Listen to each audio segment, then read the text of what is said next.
19/11/2025 అదృష్టరత్న ధారణకు అద్భుతమైన రోజుగా చెప్పబడుతుంది. దీన్ని మాననంది అభిషేక దినము అంటారు. ఎందుకంటే నందీశ్వరుడు ఎలా ఉంటాడు? హాయిగా పడుకుని నెమరేసుకుంటూ ఉంటాడు. అవసరమైనప్పుడు బలంగా ఉంటాడు. అంటే మీరు బలంగా పనిచేసినప్పుడు చేసినంత వరకు చేస్తారు. కానీ ఒక వయసు వచ్చేసరికి 30, 35, 40 అట్లా వచ్చేసరికి మీరు ఏ పని చేయాల్సిన అవసరం లేకుండానే అద్దుల ద్వారానో, మీ డీలర్షిప్ ద్వారానో, మీ పేరు ప్రతిష్టల ద్వారానో, మీ అధికారం ద్వారానో అద్భుతమైన ధన సంపదల మీద వడ్డీలు రావడమో ఏదో రకంగా మీకు ఏ మాత్రం శ్రమ లేకుండా వ్యాపార వ్యవహారాలన్నీ అభివృద్ధి చెందుతూ అందరితో దండం పెట్టించుకుంటూ గొప్పగా ఎదగడానికి ఎవరైతే అనుకుంటారో అది ఈరోజు అదృష్టరత్న వాళ్ళ దాని వల్ల జరుగుద్దని శాస్త్రం.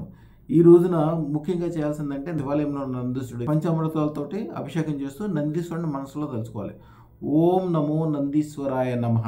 మంత్రం చిన్నదే కానీ మీ మనసులో కోరికలు మీకు తెలవకుండానే నంది ఎట్లాగా ఒక స్థిరంగా ఎట్లాగా ముందుకు వెళ్ళిపోతూనే ఉంటుంది. పెద్ద ఆలోచన వ్యవహారం ఏం చేయదు. స్థిరమైన అంటే పాలు తాగితే కనుక మనిషి ఎట్లా ఒక స్థిరత్వం వస్తుందో, ఒక ఆరోగ్యమైన వస్తుందో, ఆరోగ్యాన్ని కోరికిన వాళ్ళు ముఖ్యంగా గొప్పవైనవి సాధించడానికి ఈరోజు అద్భుతమైనది. కాబట్టి మీకే కాకుండా మీ కుటుంబ సభ్యులకి, మీకు సంబంధించిన వాళ్ళకి, మీరు దండం పెట్టే వాళ్ళు అందరూ బాగుపడతారు. ఈ రోజున అదృష్టరత్నం పెట్టుకోవడం వల్ల అదృష్టరత్నం వీళ్ళు తప్పక ధరించండి. శుభం భూయాత్, శుభం భూయాత్, శుభం భూయాత్. కామార్తి గోవింద్ గారు, మేడం పేరు రాజేశ్వరి, పిల్లలు సరస్వతి, భారతి, నవీన్ కుమార్. వీరు కర్నూలు జిల్లా గూడూరు దగ్గర నుంచి వచ్చారు. అయ్యా అదృష్టరత్నం పెట్టుకున్నాక ఏమేమి జరిగిందో చెప్పండి.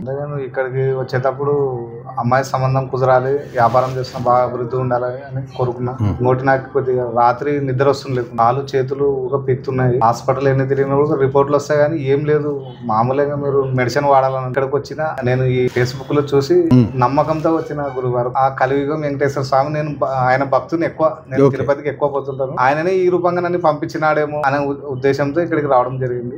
వచ్చిన తర్వాత ఆనందంగా ఉంది, ఇంటికి పోయిన తర్వాత ఇంకా ఆనందంగా ఉన్నా. టెన్షన్లు తర్వాత నాకున్న ప్రాబ్లమ్స్ ఆరోగ్యపరంగా ఉన్నట్టు అన్ని క్లియర్ అయినాయి స్వామి. ఇప్పుడు బాగా హ్యాపీగా ఉన్నా. ఇంకా ముఖ్యంగా ఏమంటే అమ్మాయికి పెళ్లి కుదురుతుందో లేదో కొన్ని చోట్ల అడిగిన గురుగారు, కాల సర్ప దోషం ఉందన్న. నేను ఇక్కడ అదృష్ట రత్నం తీసుకుపోయిన 5 రోజులకే సంబంధం సెట్ అయింది. నేను అనుకున్నంత ఇంకా రెట్టింపే మంచి సంబంధం కుదిరింది. శుభం భూయాత్, శుభం భూయాత్, శుభం భూయాత్.